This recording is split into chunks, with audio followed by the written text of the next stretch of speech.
श्री स्वामी समर्थ. मित्रांनो, आनंदी या मालिकेच्या येणाऱ्या जबरदस्त भागामध्ये खूप मोठा ट्विस्ट पाहायला मिळणार आहे. तर मित्रांनो, साधी भोळी दिसणारी आनंदी आता स्वतःवर संकट येणार आहे तेव्हा दुर्गेचा अवतार धारण करून विद्याधरला जन्माची अद्दल घडवणार आहे. जो विद्याधर आहे ना, आनंदीच्या अंग चाटले येण्यासाठी फक्त संधी शोधत असतो. त्यामुळे तो आता इकडे फॅक्टरीमध्ये युगेंदरला पाण्यामध्ये गुंगीचं औषध टाकून त्याला बेशुद्ध केलेलं आहे. असा काही डाव रचलेला आहे. परंतु त्याचवेळी आता आनंदी हुशारी दाखवली आहे. त्याचमुळे आता विद्याधर स्वतः या सगळ्यामध्ये स्वतःच्याच पायावर कुळा मारून घेतली आहे. या सगळ्यामध्ये अडकून खूप मोठ्या संकटात सापडलेला आहे. त्याच वेळेला आता युगेंदर म्हणजेच शिर्के जे आहेत ते युगेंदरला घेऊन येतात आणि युगेंदरने आता ते विद्याधरची कायमचाच बंदोबस्त करून ठेवलाय.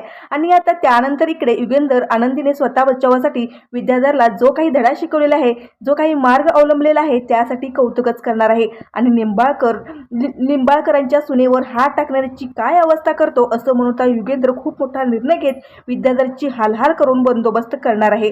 काय आहे नेमकं प्रकरण आणि कशा पद्धतीने सगळं काही घडणार आहे तेच आपण आजच्या व्हिडिओमध्ये पाहणार आहोत. त्यामुळे शेवटपर्यंत नक्की पहा. प्रेक्षकांनो, आपण सुरुवातीला बघितलं आरतीने आता एकदा एक्झाम दिली नाहीये, म्हणजे त्याच्यात नापास झाली आहे आणि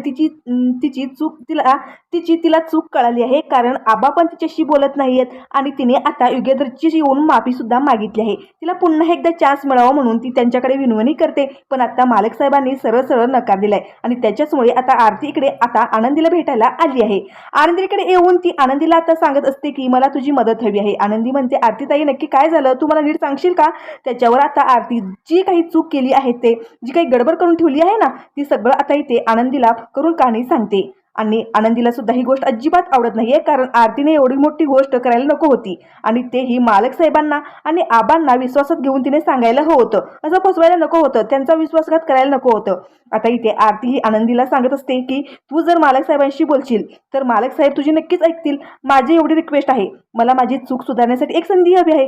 पण आता इथे आनंदीला सुद्धा कळतं की एवढी मोठी चूक झाली आणि मालक साहेब तर खूप स्वाभिमानी आहेत आणि आबांशी अशी फसवणूक तू तर करायलाच नको होती, असं ती आता तिला समजावत असते. पण आता आरती म्हणते की मला माहिती आहे माझ्याकडून खूप मोठी चूक झाली, पण आता तुमचं आणि मालक साहेबांचं नातं खूप चांगलं आहे आणि मला माहिती आहे मालक साहेब तुझं ऐकतील, तुला समजून घेतील. तू बोल ना आनंदी एकदा मालक साहेबांशी.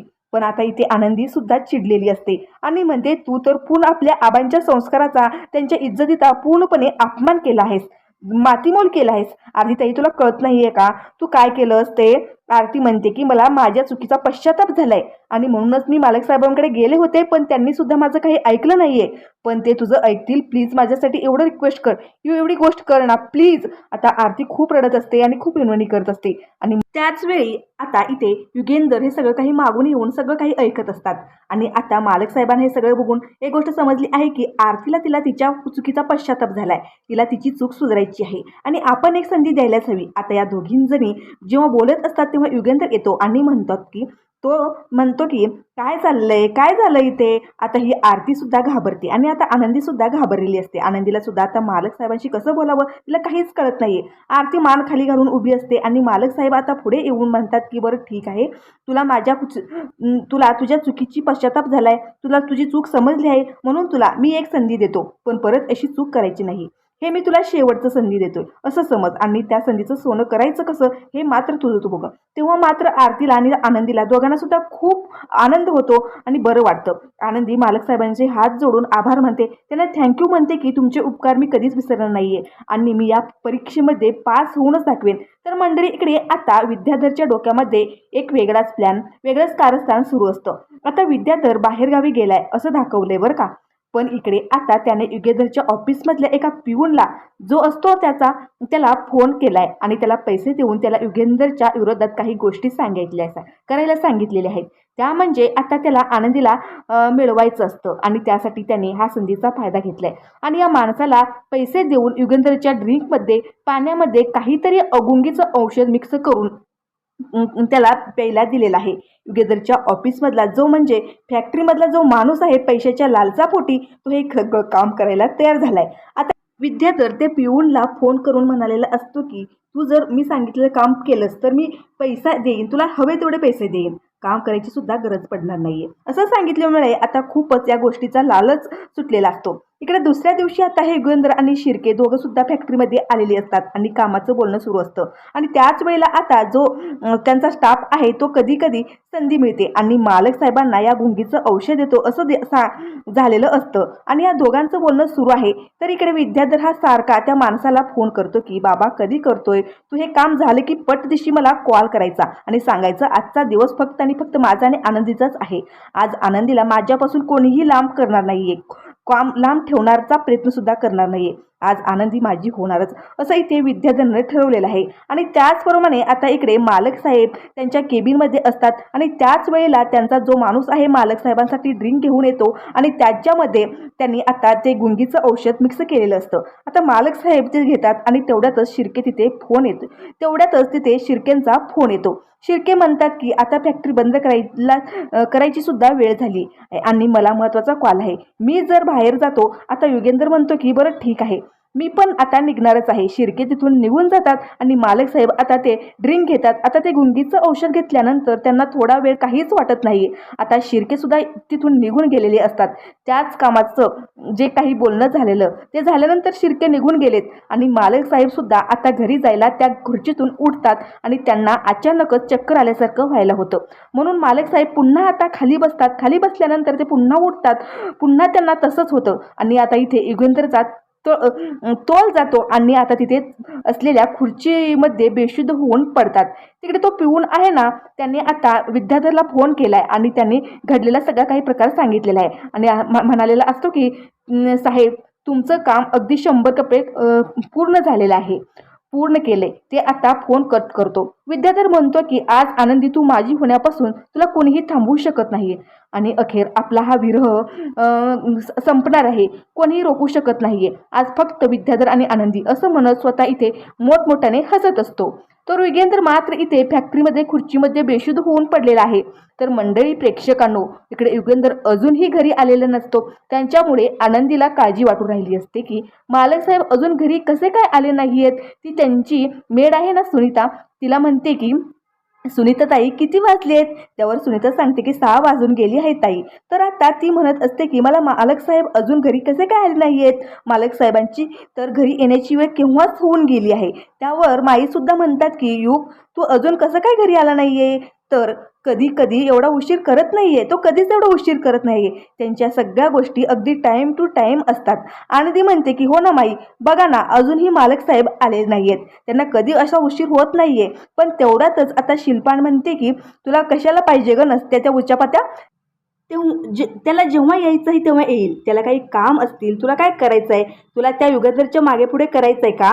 तर आता आनंदी म्हणते की ताई तसं नाहीये, पण मालक साहेब नेहमी या वक्तावर घरी असतात की नाही आणि आज ती अजून घरी आले नाहीयेत म्हणून मला काळजी वाटते, बाकी काही नाही. आनंदीच्या मनात आता मात्र धाकधूक होत असते की मालक साहेब कधी एवढा उशीर करत नाहीये घरी यायला, आज का बरं त्यांना उशीर झाला असेल.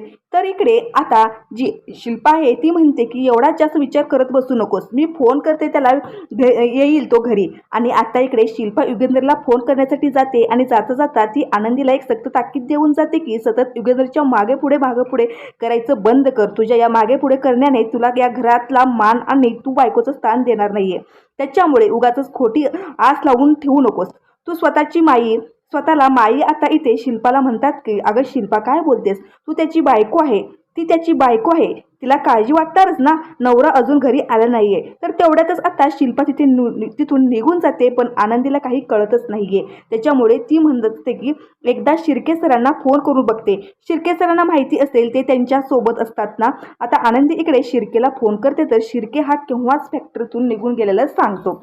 शिर्के म्हणतो की फॅक्टरीमधून तर मी तेव्हाच निघालोय आणि मालक साहेब पण निघणारच होते. पण आता इथे मालक साहेबांना फोन ट्राय केला जातो. शिल्पा करते, सगळेजण करतात, पण तो आता युगेंद्र काही फोन उचलत नाहीये. त्याच्यामुळे शिर्के म्हणतो की काळजी करू नका, मी फॅक्टरीमध्ये जाऊन बघतो की मालक साहेब तिथे फॅक्टरीमध्ये थांबलेत का किंवा काय एक्स्ट्राचं काम आहे का, मी बघून घेतो. आणि शिर्के आता इकडे फॅक्टरीमध्ये जायला निघालेत. तर मंडळी इकडे आता विद्याधरचा प्लॅन अगदी बरोबर सक्सेसफुल झालेला आहे. म्हणजे त्याने त्या माणसाला युगेंद्रला जो गुंगीचं औषध दिलं होतं त्याच्यामुळे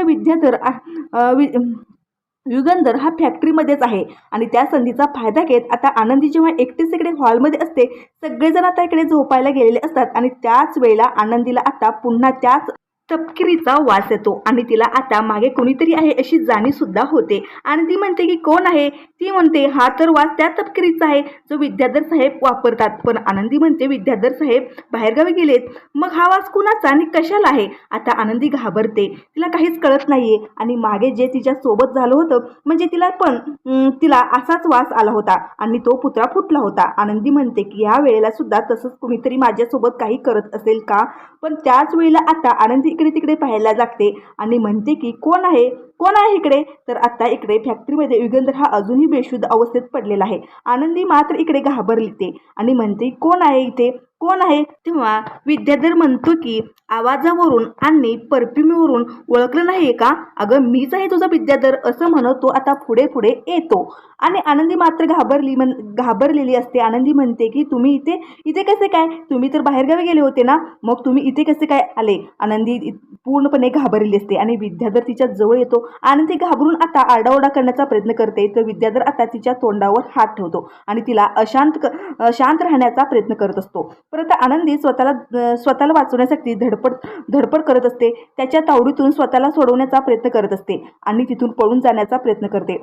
पण विद्याधर म्हणतो की या वेळेला तुला कुणीही वाचवायला येणार नाहीये, अगदी कुणीच नाहीये, तुझा तो नवरा सुद्धा येणार नाहीये. तुला माहिती आहे का तुझा नवरा कुठे आहे. तिकडे तो बेशुद्ध होऊन फॅक्टरीमध्ये केव्हाच पडून बसलाय. त्याच्यामुळे आज फक्त तू आणि मी, आपल्यामध्ये अगदी कोणी बी येणार नाहीये, कुणी बी डिस्टर्ब करणार नाहीये. आता हा विद्याधर असा बोलत असतो. आनंदी खूपच घाबरली असते. तिकडे शिर्के मात्र आता इकडे फॅक्टरीमध्ये गेलेले असतात आणि शिर्के फॅक्टरीमध्ये गेल्यानंतर मालक साहेब तिकडे बेशुद्ध अवस्थेत पडलेले पाहून त्याला पण आता मोठा धक्का बसतो. शिर्के तिथे मालक साहेबांना शुद्धीवर आणण्याचा प्रयत्न करतात आणि जेव्हा मालक साहेब आता इकडे शुद्धीवर येतात आणि त्यांना कळतं की आपण अजूनही फॅक्टरीतच आहोत आणि इथे कसे काय, तेव्हा मात्र आता त्यांना लगेच आठवतं की माझ्या खाण्यापिण्यात किंवा कुणीतरी मला गुंगीचं औषध जाणून बुजून घातले. हे काम फक्त वैद्यधरच करू शकतो आणि त्यांनी हे का केलं असेल हे सुद्धा आता मालक साहेबांना चांगलंच कळतं. त्याच्यामुळे मालक साहेब आता तडक शिर्केंना घेऊन इकडे घरी यायला निघालेले आहेत. इकडे हा विद्याधर आनंदीला खूपच त्रास देत असतो. आनंदी आरडाओरडा करण्याचा प्रयत्न करते, विद्याधरच्या तावडीतून स्वतःला सोडवण्याचा प्रयत्न करत असते. पण तिला काही ते जमत नाहीये. पण तेवढ्यातच आता इथे शिर्केची आणि युगेंद्र दोघांची सुद्धा ग्रँड एंट्री होते. आता युगेंद्र पाठून धावून येतात आणि विद्याधरच्या एक सणसणीत कानाखाली लावून देतात. आता हा विद्याधर घाबरतो. म्हणजे त्याला असं वाटत होतं की हा तर तिकडे फॅक्टरीमध्ये बेशुद्ध होऊन पडलाय आणि हा इथे कसा काय आला. आत्ता त्याने विद्याधरच्या एक कानाखाली लावून पुन्हा त्या पोरीच्या वाटेला गेला तर तुझे हातपाय तोडून टाकेल असं सांगितलेलं होतं. आणि आता इथे युगेंद्र त्याला इतकं मारतो, वेदना मारतो आणि त्यानंतर आनंदीला म्हणतो की आनंद इकडे ये, हा असा अन्याय सहन करायचा नाहीये. आणि तू आता तो आनंदीला समोर बोलवून स्वतः पुन्हा विद्याधरच्या आनंदीच्या हातातून कानाखाली मारायला लावतो आणि तो आनंदीला म्हणतो की आत्ताच्या आत्ता याच्या कानाखाली मार म्हणून. आता युगेंद्रला हे आठवतं की त्याने लास्ट टाइमला धनश्रीला स्वतःच्या कानाखाली मारून घ्यायला लावलेलं असतं आणि त्याच्याचमुळे आता हा युगेंद्र आहे ना, तो आनंदीला आता सगळ्यासमोर विद्याधरच्या कानाखाली मारायला लावतो. आनंदी आता सुरुवातीला घाबरते आणि म्हणते की मालक साहेब नाही, मी नाही त्याच्यावर विद्याधरवर हात उचलणार.